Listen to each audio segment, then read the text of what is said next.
Alors, c'est très intéressant parce que on pourrait croire qu'à Montreuil ou dans d'autres communes où il existe un réseau santé mentale, que le réseau fonctionne bien. Le réseau, ça fonctionne, il faut l'alimenter sans arrêt. Nous, en Seine-Saint-Denis, on est confronté encore à un autre problème qui est le turnover. On a des fois une personne qu'on accompagne et dans l'année, on va avoir 3 assistantes sociales différentes qui se sont succédées, qui suivent cette personne. C'est la même chose pour les mandataires judiciaires. C'est la même chose pour la police, où il faut sans arrêt reprendre contact avec un commandant ou avec un capitaine qui intervient dans ce domaine-là. Et si la personne est moins sensibiliser sur ça ou moins intervenir, c'est assez complexe, c'est compliqué parce qu'il faudra maintenir à chaque fois le même niveau d'adhérence à tout ce qu'on fait. Donc le réseau, en plus, on s'aperçoit qu'il est incomplet. C'est-à-dire qu'on a à peu près 150 professionnels différents qu'on a déjà rencontrés en 3 ans, en 2 ans, 2 ans à peu près. Et donc, c'est pas suffisant. On s'aperçoit que c'est loin d'être suffisant. Et puis d'ailleurs, d'un autre côté, c'est faire en sorte que les personnes travaillent ensemble. Et ça, c'est compliqué aussi. Parce que en France, on est souvent cloisonnés. Et on a toujours tendance à dire moi je suis à tel endroit et je connais mon sujet et j'ignore complètement ce qui se passe à côté. Alors c'est ce qui nous arrive souvent en santé mentale avec des psychiatres qui sont dans le soin, qui soignent la personne et puis qui oublient qu'il y a du logement, qu'il y a du travail, qu'il y a autre chose, qui ignorent complètement les autres procédures, qui existent, que tout le social intervient également dans l'aide qu'on peut mettre en place pour l'accompagnement des gens. Donc le réseau, ça le cultive et le réseau, c'est diffus. Tout à l'heure, on parlait de chaînes. Là, les interactions, pour moi, c'est plutôt des pointillés. On a un territoire et on a plein de points. C'est des professionnels, c'est des ressources qu'on a ici ou là, ou des pires acteurs qui vont nous envoyer. Et ces acteurs doivent communiquer les uns avec les autres. Donc nous, on est au milieu, on est un peu des passe-plats. Hein. Donc nous, on n'est pas professionnel social, on n'est pas médical, on n'est pas...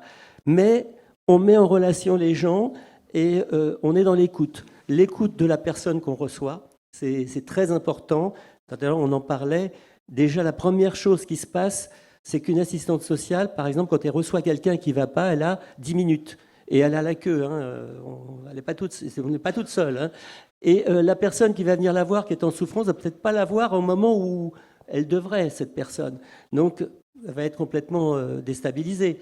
Et c'est Mathieu qui nous disait tout à l'heure, hein, mais les médecins généralistes aussi, notre CMS, quand il reçoit un patient et que le patient commence à lui parler du social, de ses problèmes, de ses souffrances, 10 minutes, un quart d'heure, 20 minutes, il est débordé, il n'est plus dans son rôle de... Donc, ce qu'il va falloir faire en sorte, c'est... il faut qu'il dirige cette personne, donc nous, on est là. Et donc, nous, on va prendre le temps. Et on va recevoir la personne... on la reçoit d'abord avec le professionnel, dans les locaux du professionnel. On présente ce qu'on fait à la personne, on demande son acceptation pour l'accompagnement. Et après, on va le recevoir pendant 1 heure, 2 heures. On va faire un état des lieux et on va voir en fonction de ses demandes, qu'est-ce qu'il a comme demande. Il en a, est-ce qu'il n'en a pas. Et on va essayer de construire quelque chose et bâtir quelque chose avec lui sur le plus long terme. Merci. Ça vous va, Pauline? Merci. À vous, Jean-Pierre. Donc, je disais tout à l'heure, moi, ce que je apporte, c'est, enfin, je vais donner un exemple d'apport d'une collaboration. Alors, il est vrai que c'est encore une fois tout un début et que c'est une collaboration avec Françoise Fassi, pour ne pas la citer, et le docteur Pierre Polomeni. Nous avons pu découvrir, dans un premier temps, qu'il s'agisse d'alcool, drogue ou de suicide, ces phénomènes, excusez-moi le mot, je n'ai pas trouvé d'autre mot que le mot phénomène, sont d'abord des solutions. Hein. On n'insiste pas assez, à mon avis, sur le fait que ces problèmes qui sont vécus justement comme des problèmes par la société sont avant tout des solutions pour les personnes en souffrance. Donc c'est une première liaison entre les deux, on va dire.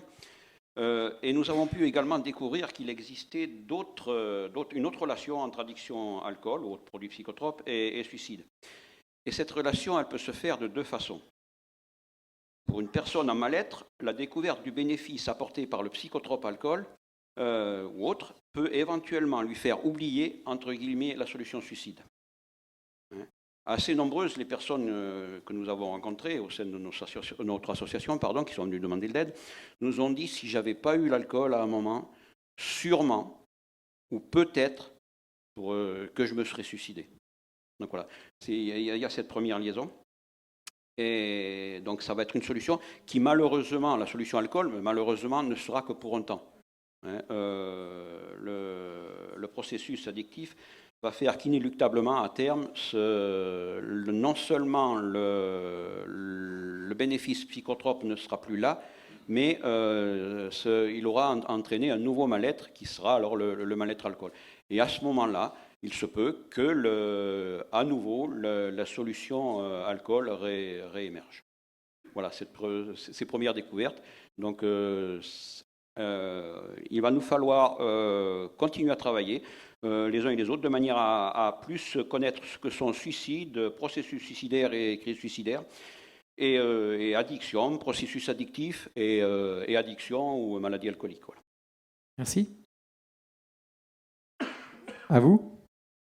Pour reprendre donc la troisième question sur la meilleure coordination, alors c'est vrai que je me resitue là au sein des établissements scolaires. Ce qui est compliqué finalement et ce qu'on apprend à faire avec ces situations de prévention du suicide, c'est à travailler entre professionnels. Je crois que c'est ça qui est compliqué. On a chacun finalement, on dit souvent, on travaille un peu en tuyau d'orgue.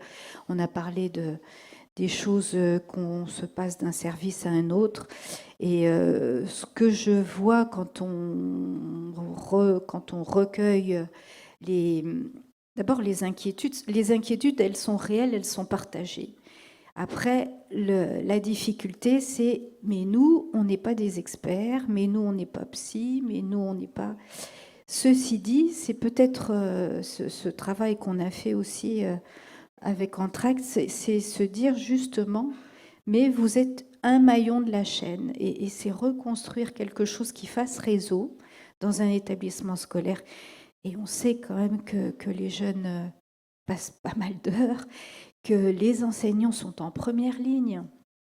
Et quand ils voient des élèves qui vont pas bien, eux-mêmes ne vont pas bien. Enfin, ça aussi, hein, la corrélation entre les enseignants qui vont pas bien dans les salles des professeurs et les élèves, c'est permettre aussi, à un moment donné, de dire je vais pas bien avec cette classe ou je vais pas bien avec cet élève. Et c'est cette coordination qu'on essaye petit à petit de construire. Ouais. Merci. Oui, pour compléter, alors c'est vrai que c'est la meilleure coordination, enfin, ça permet déjà une meilleure communication et puis déjà d'apprendre aussi à se connaître et de repérer les missions de chacun. Et puis pour moi aussi, sur le quotidien, cette meilleure coordination, c'est pouvoir du coup mettre en place avec les équipes ou les partenaires des actions collectives. Alors moi, je tiens vraiment aux actions collectives, parce que pour moi, ça fait partie vraiment de la prévention qu'on peut mettre en place auprès des jeunes. Et notamment, voilà, avec Marinine, moi j'ai été formée à une des méthodes de la préoccupation partagée, donc c'est une méthode pour lutter contre le harcèlement. Donc le fait d'avoir été formée, ça m'a permis après de former d'autres membres de l'équipe. Donc voilà, la documentaliste, les enseignants, pour qu'ils puissent aussi pouvoir repérer aussi des jeunes en souffrance, en situation de mal-être. Et puis du coup de mettre en place aussi des actions avec les jeunes. Donc moi, sur un de mes collèges, là, on a formé des 5e pour être ambassadeurs au sein du collège. Donc voilà, c'est une action récente. Donc voilà, c'est pas encore terminé. Mais voilà, je pense que toute cette meilleure coordination permet vraiment de travailler en amont sur de la prévention et donc d'éviter aussi les risques suicidaires chez les jeunes. Ok, j'ai besoin d'une précision. Quand vous parliez d'action collective, ça signifiait donc vos deux exemples derrière, c'est-à-dire vous et les autres membres du corps pédagogique, ou vous, ces membres du corps et des élèves. Hein, donc c'est quelque chose, au sens collectif, c'est ça, c'est-à-dire un sujet qu'on traite collectivement. Oui, ok, merci. Jean-Yves ? Moi, je vais apporter dans un premier temps des éléments quantitatifs, c'est-à-dire avec cette intervention, en fait, il y a 31 structures en fait, qui sont impliquées dans le projet, donc 9 sur le comité de pilotage. 22 structures ont au moins un référent. Il y a 51 personnes qui ont été sensibilisées, qu'à ce jour, en fait, il y en a 22 qui sont référentes, 14 en cours de formation. Voilà, pour des éléments quantitatifs. Et puis sinon, donc on a eu... Oui. Alors moi, j'adore le quantitatif et je me dis, ça couvre combien de personnes cibles ? Vous voyez ce que je veux dire ? Parce que vous me donnez les participants, je me dis ça... 31 structures, en fait, elles représentent en fait 500 professionnels. Ok. 500 salariés en fait qui travaillent dans ces structures. Okay. Et le public, en fait, c'est plus de 5000 personnes. Ok, merci.